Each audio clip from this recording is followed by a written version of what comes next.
देखिए अभी प्रश्न है, पानी में रखा हुआ सिक्का उठा हुआ क्यों दिखाई देता है। कभी दिखाई देता है पूछा जाएगा, कभी बोला जाएगा प्रतीत होता है।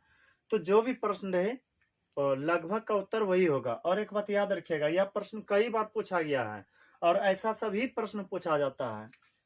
याद रखिएगा, अब के बाद जब भी यह प्रश्न आए कि पानी में रखा हुआ सिक्का क्यों उठा हुआ प्रतीत होता है या दिखाई देता है, तो आपको यह कहना है पानी में रखा हुआ सिक्का प्रकाश के अपवर्तन के कारण, प्रकाश के अपवर्तन के कारण कुछ उठा हुआ प्रतीत होता है।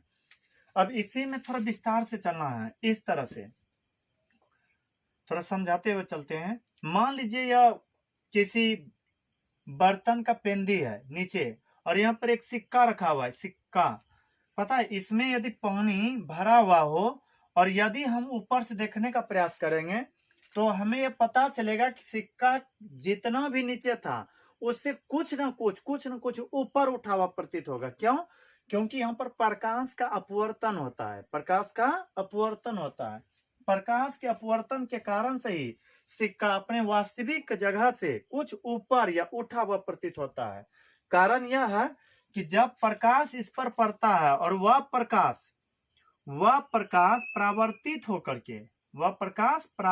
होकर के वहां सिक्का से जब पानी से बाहर निकलते हैं, जल से बाहर निकलते हैं।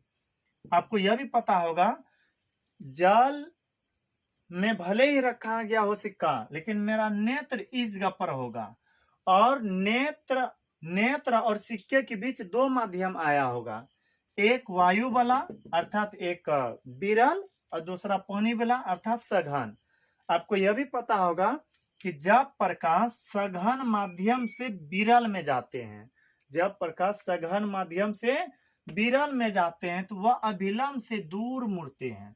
ऐसे जाने का डायरेक्शन यह था, लेकिन थोड़ा अभिलंब से दूर मुड़ गया। अभिलंब से किधर मुड़ा? दूर मुड़ गया। यही कारण है जो पानी में रखा हुआ सिक्का कुछ ऊपर उठा हुआ प्रतीत होता है। फिर से सुनिए, प्रश्न था पानी में रखा हुआ सिक्का उठा हुआ क्यों प्रतीत होता है। तो आपको उत्तर में लिखना है, पानी में रखा हुआ सिक्का प्रकाश के अपवर्तन के कारण उठा हुआ प्रतीत होता है। क्यों? क्योंकि जब सिक्के से प्रकाश परावर्तित होकर टकराकर अंक तक पहुंचते हैं तो वहां पर प्रकाश का अपवर्तन होता है। वह इस तरह से यह जल वाला सघन माध्यम है और यह हवा वाला विरल माध्यम है। हमें यह पता है कि जब प्रकाश सघन माध्यम से विरल में आते हैं तो अभिलंब से दूर मुड़ते हैं। अभिलंब से दूर मुड़ने के कारण से पानी में रखा हुआ सिक्का कुछ बड़ा या फिर उठा हुआ प्रतीत होता है। याद यह भी रखिएगा, यहीं पर पूछा जाता है पानी में रखी हुई छड़ी कुछ टेढ़ी या मुड़ी हुई क्यों प्रतीत होती है।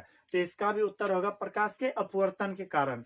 यदि कोई कह दे कि रस में डूबा हुआ रसगुल्ला बड़ा क्यों दिखाई देता है अपने वास्तविक आकार से, तो कहिएगा प्रकाश के अपवर्तन के कारण से।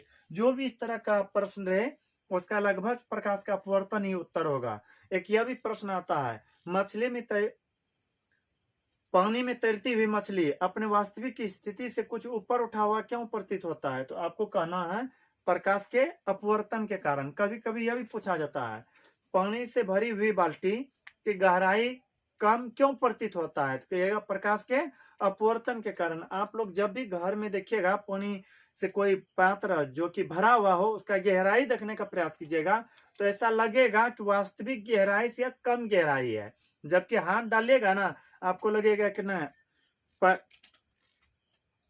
जो दिख रहा है वह है नहीं। कहने का तात्पर्य, पानी से यदि भरा हुआ बर्तन रहेगा, पात्र रहेगा, ऐसा लगेगा आपको कि यह बहुत कम गहराई वाला बर्तन है, लेकिन जब आप हाथ डालते हैं तो पता चलेगा कि नहीं इस बर्तन की गहराई काफी है।